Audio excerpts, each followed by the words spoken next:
আওয়ামী লীগকে রাজনৈতিক সংগঠন বলা যায় না।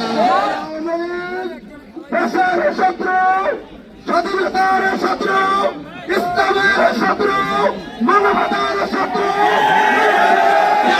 তাদেরকে নিষিদ্ধ করতে আপনারা সময় নিচ্ছেন। আমরা ইন্টারিম গভর্নমেন্টকে সহযোগিতা করছি, কিন্তু আমরা মনে করি যদি জনগণের সেন্টিমেন্টকে আপনারা বুঝতে না পারেন, আপনারাও কিন্তু বিপদে পড়ে যাবেন। আমরা চাই না আপনারা বিপদে পড়েন।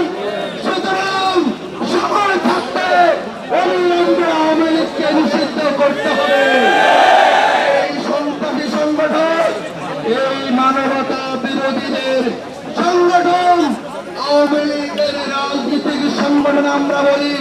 আমরা মনে করি বাংলাদেশের প্রেক্ষাপটে আওয়ামী লীগকে রাজনৈতিক সংগঠন বলা যায় না। এরা সন্ত্রাসী, এরা মুখিয়া, এরা পটফলার, এরা দালাল।